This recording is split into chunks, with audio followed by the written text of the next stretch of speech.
यो ठुलो खोला चाहिँ यतापट्टि बागमती नदी भयो र यो बिचमा चाहिँ सुकुम्बासी बस्ती छ। बिचमा भन्दा नि बागमतीको किनारमा चाहिँ अब सुकुम्बासी बस्तीहरू छ र यतापट्टि चाहिँ बाटो थियो। अब यो बाटो पनि पुरै खोला भइसक्यो क्या है।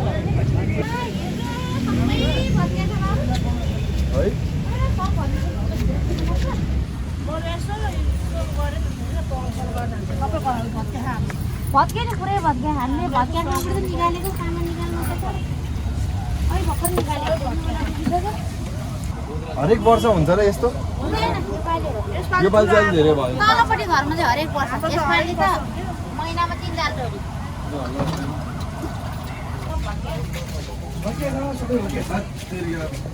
माटोको उ है पुरै भत्के बस्ने ठाउँै छैन। मिटर बक्स झर्न लाहा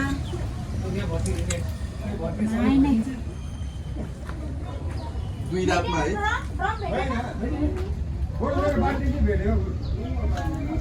के सामानहरू हरायो?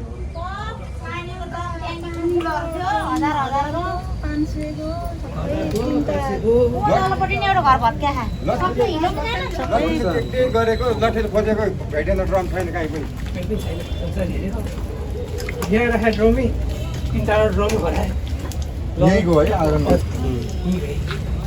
त्यस्तै ड्रमहरू भयो ठुलो ड्रम बनाएको त्यो घर है यतापट्टिको।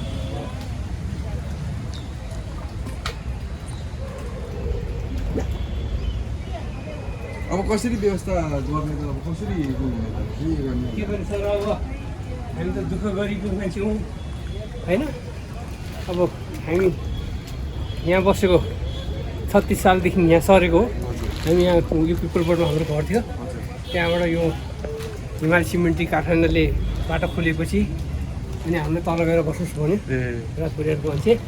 अनि आएर बस्ने हामीले चाहिँ त्यो गर्दाखेरि कागजपत्र लिनु भ्याएनौँ। त्यो सट्टा दिएको जग्गा हो। यो के हिमाली संसर्कीको हाम्रो वीरेन्द्र सरकारको बहिनी सिमेन्ट कारखाना छ नि। हजुर। उहाँले त्यहाँ बाटोमा पारिदियो हाम्रो घर। अनि हामीलाई यहाँ दिएको यो कागजपत्र हामीले लिनु भ्याएन। कागजपत्र छैन? भ्याएन। यो के भएको भए चाहिँ यस्तो साह्रो असर हुने थिएन त? अब आजसम्म म 65 वर्ष लाग्यो यति ठुलो खोला आएको थाहा पनि छैन र यस्तो हानि पुऱ्याएको थिएन। अहिले चाहिँ हामीलाई एकदम ठुलो नोक्सानी बनाइदियो। तपाईँहरू यो घर भत्किँदाखेरि घरमै हुनुहुन्थ्यो कि? हामी घरमै थियौँ। हिजो दिउँसोदेखि पानी परिरहेको छ। अस्तिदेखि दिउँसो पनि पर्यो। बेलुका 8 बजीसम्म तपाईँको यो खुड्किलोसम्म पानी आएको छ। अनि 10 बजे 10:15 बजे हेर्दाखेरि खोला जस्तोको त्यस्तो खोला भइरहेछ सुकेर। अनि फेरि 10:30 बजी उठेर हेर्दा फेरि भरेर आएर अनि हामी 2:30 बजीबाट यो सामानहरू निकाल्नु थाल्यौँ। यो टोइलेटको यो टोइलेटै त हो नि होइन? हजुर। यो टोइलेटको माथिको सबै यहाँ माथिबाट गएछ है? खोला यहीँ माथिबाट काठहरू थियो, पाइपहरू थियो, यताउता थियो। यो पोइन्ट भनेको खोलाको लेभल त्योसम्म खोला आयो। उहाँ माथिसम्म छ। अब हामीले त अब कहाँ सर्ने भनेर स्टिलको सामान चाहिँ एकदम झिकिसकेको छ होइन। अब मान्छे आउँथ्यो अब उनी ओछ्याउनी यताउता सरसामान झिकेर बाहिर राख्यो। किचनको चाहिँ त्यतिको भइसक्यो सर। अब के गर्ने? यस्तो हामीले देखेको थिएनौँ सर है। अब हुँदो रहेछ भन्ने कुरो अनुभव के छ दाइहरू? यहाँ के थियो? यहाँ चाहिँ ग्यारेज टाइपको रहेछ। यस्तो भयो।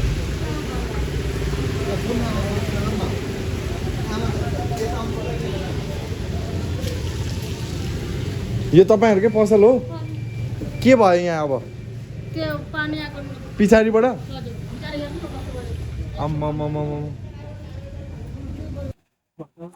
फलफुलहरू सबै अब यहाँनिर तुफान भयो होइन त? के भयो त हिजो रातिदेखि? सबै बर्बाद भयो। सबै फलफुल यताउता सबै सामान बिग्रियो। अब यो फाल्नु पर्छ। अब यो फाल्ने नै? सबै फाल्नै परिहाल्यो नि। बिग्रिरहेको सबै यस्तो भएछ हालत अरू त केही उपाय छैन। कति जतिको घाटा भयो होला एक दिनमा? अब यो त लगभग 50-60 हजारको पनि माने हेर्नु न भित्र भएछ। 50-60 हजारको लगभग यो ब्रिज सहित बिग्रेछ। एक रात पानी पर्दा उथल पुथल हुन्छ है?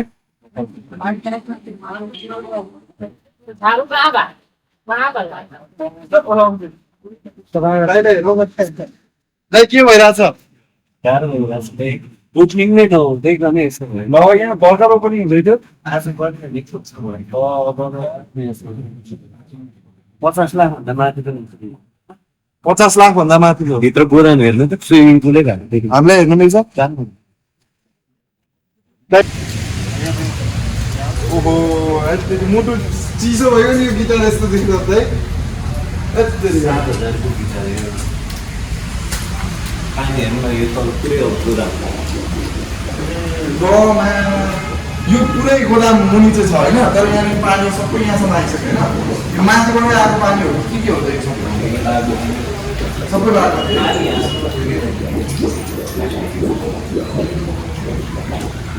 बस्ने लुगाहरू भयो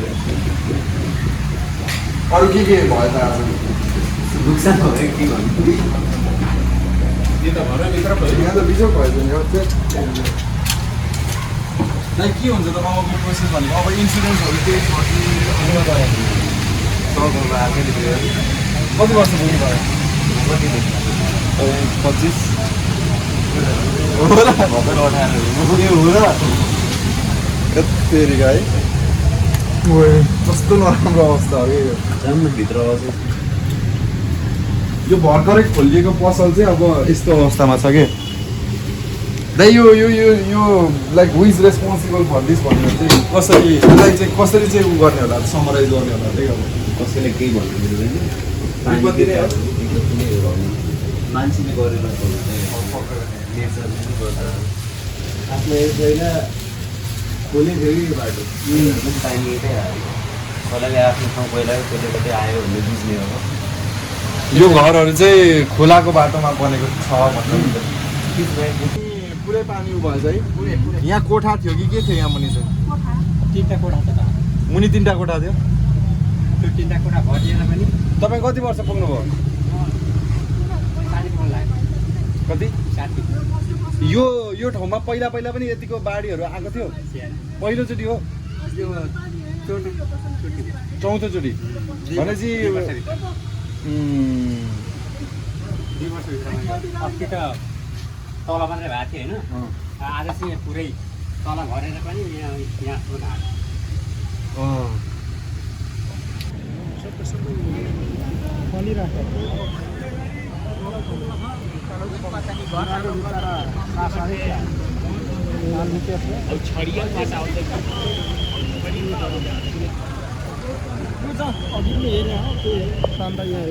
के तान्नु भयो मान्छे निकाल्दा कतिजना मान्छे फस्या रहेछन् रातभरिमा रातभरिमा 350 गरी पानी त्यहाँदेखि पानी कम भयो अनि त्यतिकै यही सुकुम्बासी बस्तीमै 1000 भन्दा माथि रहेछ मान्छे यहीँभित्र रातभरिमा फसेको के गरेर बसिरहेको रहेछन् अनि भित्र छतमा चाहिँ कसै झुन्डी राखेको रे कसैलाई एकजनालाई बगायो पनि भन्ने कुरा यहाँ एकजनालाई बगाइ पनि सक्यो यही ठाउँबाट बगायो चक्रेको बुढी भन्थे को हो को चक्रेको बुढी यहाँ आउनेहरूले त्यो तानी निकाल्दाखेरि त्यसो भन्दै थियो चक्रेको बुढीलाई त बगाइहाल्यो नि भन्ने के भन्नु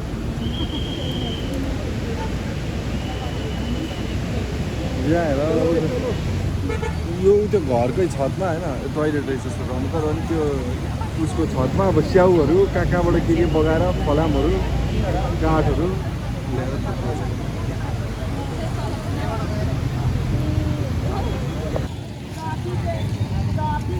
लगातार 2 दिनदेखि पुरै पानी झरी परेर चाहिँ अब हुन त देशभरि के भइसक्यो होइन यो 24 घन्टामा अथवा 2 दिनमा चाहिँ तर हामीले चाहिँ अब यो काठमाडौँको अवस्था अनि हाम्रो वरिपरिको ठाउँहरूको अवस्था के कस्तो छ भनेर आज देखाउने प्रयासमा छौँ यहाँनिर अब यो पुल भत्किएर फोहोर मैलाहरू अथवा चाहिँ यो काठहरू के जस त्यो पुलले खोलाले ल्याएर चाहिँ यो पुल भत्काएर यतापट्टि बाटोमा यसरी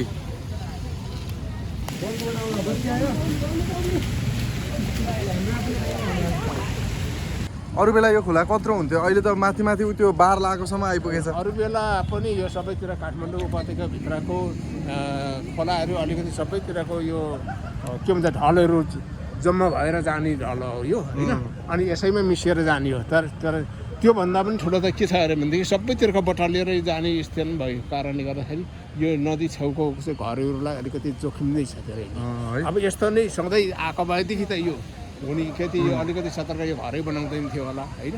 तर अब यो ठुल्ठुलो बिल्डिङ बनाउने पनि यहीँ छ अनि एउटा साधारण एउटा गरिब दुखीहरू सुकुम्बासीहरूको पनि बस्ती छ होइन। कतिपय सुकुम्बासीहरूको त व्यवस्थापन राज्यले गरेकै छैन, राज्यको ध्यान यसमा छैन। लखट्न मात्रै सुकुम्बासी बस्ती भनेको चाहिँ यता पर भयो होइन त? माथि यता पारि होइन। तर सुकुम्बासी बस्ती भइसकेपछि के हुन्छ भनेदेखि सुकुम्बासीको व्यवस्थापन चाहिँ राज्यले विकल्प दिनुपर्छ कि विकल्प कुनै पनि ठाउँ विकल्प दिएर मात्रै उठाउनुपर्छ।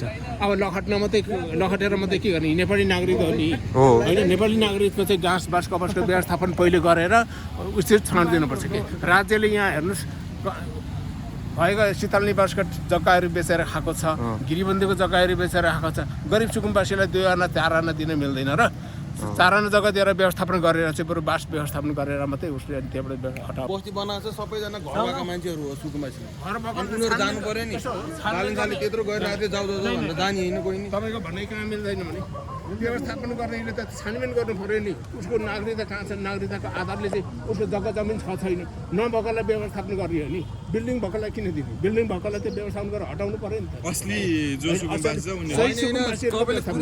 जो सुकुम्बासीहरू छन् उनीहरूलाई घर दिएको छ, तिनीहरूले त्यहाँ रेन्टमा बसेर आफू सुकुम्बासीमा गएर बसिरहेको कि एउटा भाडा उठाइरहेको छन् कि पुरा होइन र। दाइ सब्जी कहाँबाट ल्याउनु भएको? सब्जी छ त लुटेको खोलाबाट बगाएर आएको। अब के गर्ने सब्जी चाहिँ? सब्जी सफा गरेर उ गर्ने हो कि के भइरहेको छ यो? अब खाने हो यो होइन होला यस्तो छ अवस्था।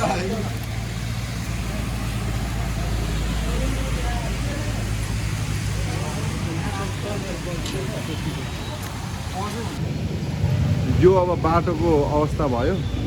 यता अब सटरहरू थियो, पानीले पुरै डुबान सबै कुरा डुबायो होइन।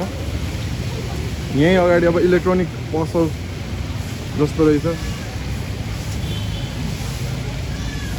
ओहो झन् इलेक्ट्रोनिक सामानहरू त होइन सरसफाइ गर्दै हुनुहुन्छ यहाँभित्र पनि।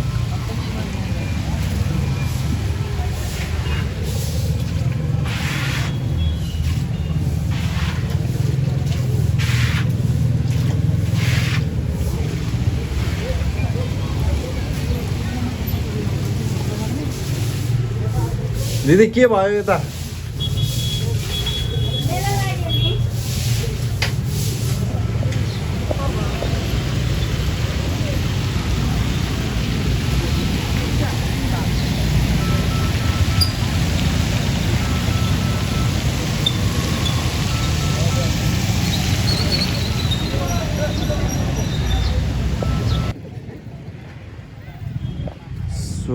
यो बागमती नर्मली यत्रो त हुन्थेन होइन, लास्टै सानो एकदम तल थियो। यो अब त्यो पुलको लाइन भयो होइन, माथिबाट बसेर हेर्ने ठाउँ हो त्यो लेभलसम्म आएको छ पानी चाहिँ। अनि एउटा कुरा चाहिँ अब आज चाहिँ एकदमै धेरै पानी पर्यो, त्यो हिमाल पनि देखिरहेको छ कि सबै जे होस् मौसम खुल्यो होइन त। आज त अलिअलि बल पुगिँदै घरै पुगेको छ सबै। ल हो नि धेरै थोक भयो नि 2 रातमै है। कपडाहरू बाँड्नु भएको दिदी कस्तो रहेछ अवस्था? यो किन उहाँहरू यसरी सुतिराख्नु भएको छ भन्नाले सुकुम्बासी यहाँ तल हो बस्ती चाहिँ सुकुम्बासी टोलको हजुर होइन। यिनीहरू चाहिँ सुकुम्बासी टोलको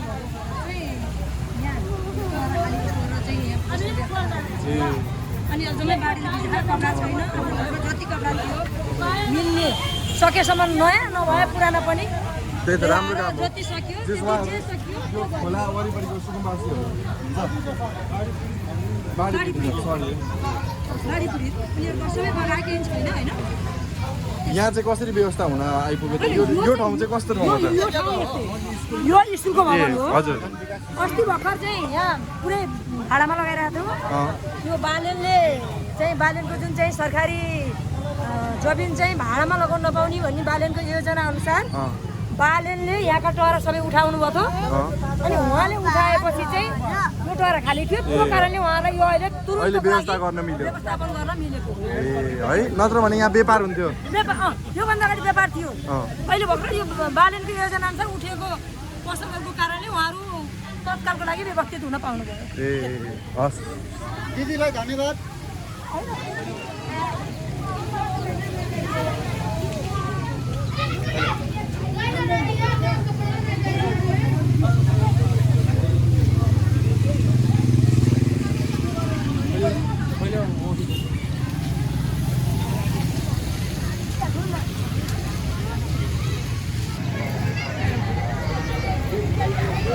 ओ भाइ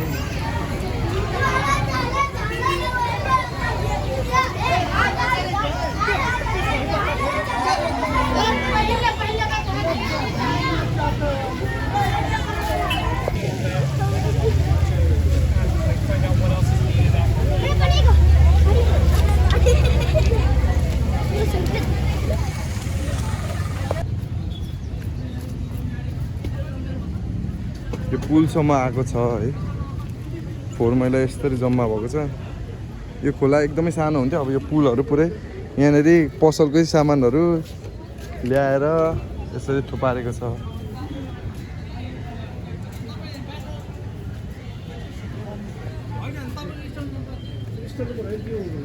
किराना पसल के भयो यहीँबाट हेरेर म जान्छु त्रुटि छ रमी त हेर्न मिलेन सर हेर्ने यो होइन भाइको पसल हो क्या त्यो अनि कुन चाहिँ नाम भन्नु स्टोरको नाम त थाहा स्टल होइन स्टल त तपाईँ किरानाको नाम भन्नु निश्चल निश्चलै हो यहीँबाट छ नि त्यो